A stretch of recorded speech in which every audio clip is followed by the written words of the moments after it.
दोस्तों यहाँ पर हमने पिछली वीडियो के अंदर होम टैब के अंदर पैराग्राफ के अंदर हमने बॉर्डर के बारे में समझा था और ड्रॉ टेबल के बारे में समझा था। आज हमारा जो लास्ट टॉपिक है वो है बॉर्डर एंड शेडिंग। इस पर क्लिक करते हैं।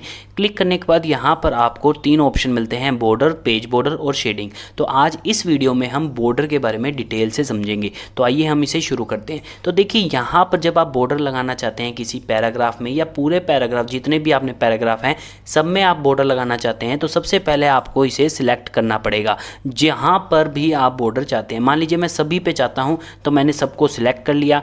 सिलेक्ट करने के बाद यहां पर आपको क्या करना है, यहां पर आपको सेटिंग्स मिलती है 5 तरह की, डिफरेंट तरह की। तो हम एक एक करके सबको समझेंगे। तो सबसे पहले हम समझेंगे बॉक्स को, राइट। तो बॉक्स के अंदर क्या है कि आप जैसे ही बॉक्स पे क्लिक करेंगे प्रीव्यू के अंदर आपको ये शो करेगा, ये इस तरीके से शो होगा।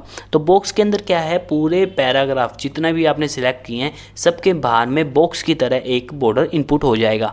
तो सबसे पहला हमें यहाँ पर मिलता है स्टाइल का ऑप्शन। देखिए स्टाइल के अंदर क्या है, आपको डिफरेंट तरह के स्टाइल्स इनपुट मिल जाएंगे। आप कोई भी स्टाइल इनपुट ले सकते हैं। मान लीजिए मैं ये वाला स्टाइल इनपुट करता हूँ। अब देखिए ये वाला स्टाइल मैंने इनपुट किया। अब इनपुट करने के बाद आपको प्रीव्यू में दिखाएगा ये अच्छी तरह से कि भाई ये आपने सिलेक्ट किया है। स्टाइल सिलेक्ट करने के बाद आप इसमें कलर भी इनपुट कर सकते हैं। तो कलर के लिए आपको क्या करना है, इस पे क्लिक करेंगे तो यहाँ पर आपको डिफरेंट तरह के कलर मिल जाएंगे। आप मान लीजिए ब्लू कलर लेते हैं हम, तो यहाँ पर मैंने ब्लू कलर इनपुट कर लिया है। उसके बाद हमारे पास ऑप्शन मिलता है विड्थ का। विड्थ का क्या मतलब होता है, चौड़ाई। बॉर्डर की अगर आप चौड़ाई को ज़्यादा करना चाहते हैं, कम करना चाहते हैं, तो वो आप इसकी मदद से कर सकते हैं। इस पे क्लिक कीजिए। देखिए यहाँ पे आपको डिफरेंट तरह के पॉइंट्स के हिसाब से मिल जाएंगे। बिल्कुल छोटी चौड़ाई करनी है तो बिल्कुल 1.5 पॉइंट पे कर दीजिए, और बहुत ज़्यादा चाहिए तो 6 पॉइंट पे। मान लीजिए मैं 6 पॉइंट पे करता हूँ तो देखिए प्रीव्यू पे देखिए कितना बड़ा, कितना चौड़ाई कर दी बॉर्डर की। लेकिन इतना अच्छा नहीं लग रहा तो हम मीडियम कर लेते हैं, इतना ठीक है। तो यहाँ पर ये करने के बाद, विड्थ को करने के बाद यहाँ पर आपको क्या करना है, अप्लाई टू का ऑप्शन आपको यहाँ मिलता है। इस पर क्लिक कीजिए। क्लिक करने के बाद यहाँ पर आपको 2 ऑप्शन मिलेंगे, पहला है टेक्स्ट और दूसरा है पैराग्राफ। तो अभी तो हमें पैराग्राफ पे बॉर्डर लगाना है तो हम यहाँ पर पैराग्राफ पे क्लिक कर देंगे। टेक्स्ट का मैं अभी आपको बताता हूँ। तो यहाँ पर हमने पैराग्राफ पे क्लिक कर दिया और हम यहाँ पर ओके प्रेस करेंगे। देखिए जैसे ही हमने प्रेस किया तो यहाँ पर आपके आउटसाइड में एक बॉर्डर लग गया है। वो जो कलर आपने चाहा था वही कलर आपको मिला है। अब आप इसे सिलेक्ट कर लीजिए सारे इस डॉक्यूमेंट को, और सिलेक्ट करने के बाद अब यहाँ पर आपको दूसरा ऑप्शन मिलता है अप्लाई टू। पैराग्राफ का तो हमने समझ लिया। अब बात आती है टेक्स्ट की। अब टेक्स्ट के अंदर क्या है, देखिए जब आप टेक्स्ट पे कर देंगे तो पैराग्राफ के अंदर जितनी भी लाइंस है उन सभी लाइंस के बाहर एक बॉर्डर इनपुट हो जाएगा। मैं आपको करके दिखाता हूँ। तो जैसे ही आप टेक्स्ट पे करेंगे, आपने टेक्स्ट पे कर दिया और आप ओके प्रेस कर दीजिए। देखिए जैसे ही आपने ये चीज़ की, आपने क्या हुआ कि हर एक लाइन बॉर्डर के अंदर आ गई है बहुत ही बढ़िया तरीके से। तो इस तरीके से आप इसे कर सकते हैं बिल्कुल आसानी से।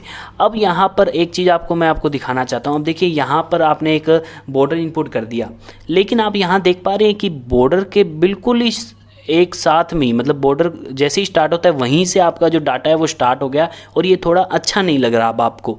अब अगर आप अपने डॉक्यूमेंट को एडजस्ट करना चाहते हैं, भी बॉर्डर थोड़ा काफ़ी दूर रहे और जो हमारा डॉक्यूमेंट है वो सेंट्रलाइज्ड हो जाए, बढ़िया लगे देखने में, तो उसके लिए आपको क्या करना है, आप इसे पहले सिलेक्ट कर लीजिए। यहाँ पर आपको ऑप्शन मिलता है अप्लाई टू के नीचे आपको ऑप्शन मिलता है ऑप्शन का। इस पर क्लिक कीजिए। देखिए क्लिक करने के बाद आपको यहाँ पर क्या मिलता है, border and shading option from text. अब टेक्स्ट का, फ्रॉम टेक्स्ट का मतलब है कि टेक्स्ट से बॉर्डर की कितनी दूरी रखनी है।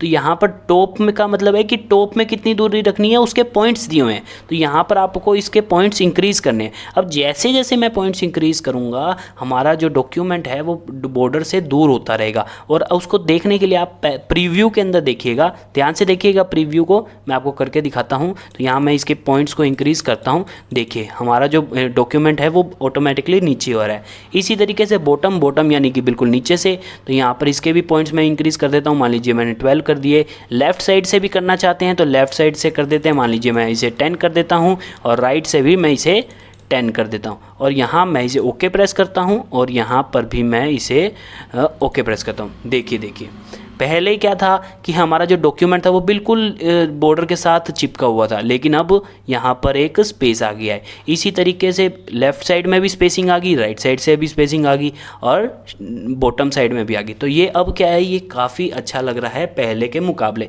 अब मैं आपको अंडू करके दिखाता हूँ। देखिए पहले इस तरीके से लग रहा था, देखिए, और अब ऐसे लग रहा है, देखिए कितना फ़र्क है। तो यहाँ पर आप ऑप्शन की मदद से यहाँ पर आप अपने टेक्स्ट को भी एडजस्ट कर सकते हैं बहुत ही आसानी से। अब यहाँ पर अगला हमारे पास ऑप्शन आता है शैडो का। तो यहाँ पर शैडो वाले पे हम जैसे ही क्लिक करेंगे तो शैडो में क्या होगा, स्टाइल मैंने आपको पहले ही समझा दिया, कलर मैंने आपको समझा दिया, विड्थ समझा दिया और अप्लाई टू भी समझा दिया। अब मेरे को सिर्फ ये बताना है शैडो में होगा क्या, राइट। तो शैडो पे जैसे ही आप क्लिक करेंगे तो क्या होगा, जो आप बॉर्डर लगाएंगे उस बॉर्डर की शैडो आपको दिखेगी। तो यहाँ पर मैंने प्रीव्यू में देख पा रहे हैं इस तरीके से आपको शो होगा। तो आइए इस पर ओके करते हैं। देखिए आप देख पा रहे हैं बॉर्डर लगा हुआ है और इसके बैक साइड में एक शैडो इनपुट हो गया जो कि काफ़ी अच्छा लग रहा है अगर आप इसे लगाना चाहते हैं। अगला जो ऑप्शन आता है वो आता है 3D का। अब मैं आपको हर एक का नहीं बताऊंगा क्योंकि मैंने पहले में ये बता दिया है, राइट। 3D इफेक्ट में क्या है, देखिए 3D और बॉक्स के अंदर कोई ज़्यादा फ़र्क नहीं है। 3D के अंदर आपको कोई हाई फाई 3D नहीं मिलेगा, नॉर्मल 3D है। मैं आपको समझाता हूँ क्या डिफरेंस है।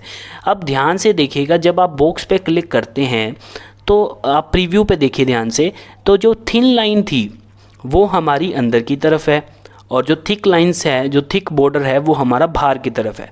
लेकिन जैसे ही आप 3D पे क्लिक करेंगे, आइए 3D पे क्लिक करते हैं। देखिए 3D पे जैसे ही क्लिक किया क्या हुआ, बिल्कुल ही उल्टा हो गया।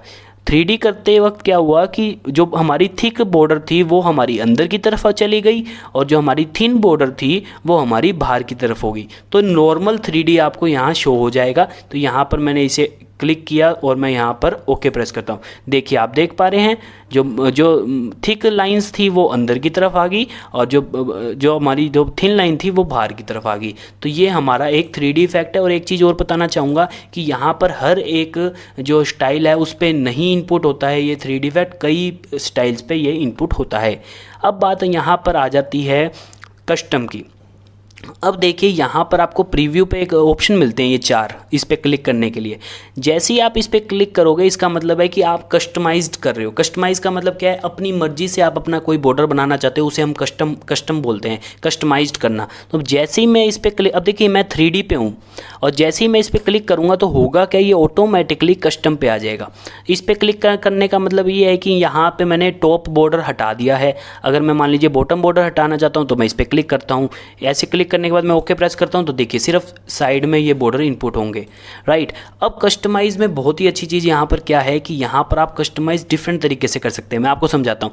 मान लीजिए आप टॉप बॉर्डर में कोई और स्टाइल इनपुट करना चाहते हैं। मान लीजिए मैं यहाँ पर ये वाला स्टाइल इनपुट करता हूँ और इस पे मैं कलर इनपुट कर देता हूँ, मान लीजिए रेड इनपुट करने के बाद आपको क्या करना है, बॉर्डर को वापस लेके आना है। तो मैं इस बॉर्डर को वापस लेके आता हूँ। देखिए आप देख पा रहे हैं प्रीव्यू में कि यहाँ पर तो ब्लू कलर का बॉर्डर है, यहाँ पर रेड कलर का है। अब एक और अपने बॉर्डर चेंज करते हैं। मान लीजिए मैं यहाँ पर ये बॉर्डर लेता हूँ, कलर मैं ले लेता हूँ येलो और यहाँ पर मैं जो बॉर्डर मैंने हटाया था उस पर क्लिक करता हूँ। तो देखिए यहाँ पर ये आ गया है और यहाँ पर मैं इसे ओके प्रेस करता हूँ। देखिए आप देख पा रहे हैं, इसका मतलब होता है कि कस्टमाइज्ड करना, मतलब आप अपनी मर्जी से बॉर्डर बनाना चाहते हैं तो यहाँ पर आप अपनी मर्जी से बॉर्डर को बना सकते हैं बिल्कुल आसानी से। अब देखिए यहाँ पर हमने ये सारे ऑप्शन कर लिए। अब आप इस बॉर्डर को हटाना चाहते हैं तो क्या करेंगे, सबसे पहले आप इसको सिलेक्ट कर लीजिए। सिलेक्ट करने के बाद यहाँ पर आपको ऑप्शन मैंने आपको यहाँ पर सारे बता दिए, बॉक्स, शैडो, 3D, कस्टम। अब इसके बाद अगर आप बॉर्डर चाहते ही नहीं है कि भाई बॉर्डर लगे तो यहाँ पर आपको क्या करना है, यहाँ पर आपको नन पे क्लिक करना है। नन का मतलब कि कोई भी बॉर्डर ना लगे। नन पे क्लिक करें और क्लिक करने के बाद आपने ओके प्रेस करना है। आइए करते हैं। देखिए जैसे ही मैंने ओके प्रेस किया तो यहाँ से हमारा जो बॉर्डर है वो हट गया है। तो इस तरीके से आप यहाँ पर आपने बॉर्डर का ऑप्शन सारा सीख लिया है। यहाँ पर आपने बॉर्डर के अंदर सारा कुछ सीख लिया है। जो ये हॉरिजॉन्टल लाइन वाला ऑप्शन है ये हम आगे आपको डिटेल में समझाएंगे। तो आज हमने बॉर्डर कर लिया है, अब अगला हम करेंगे पेज बॉर्डर। धन्यवाद दोस्तों इस वीडियो को देखने के लिए। Thank you very much.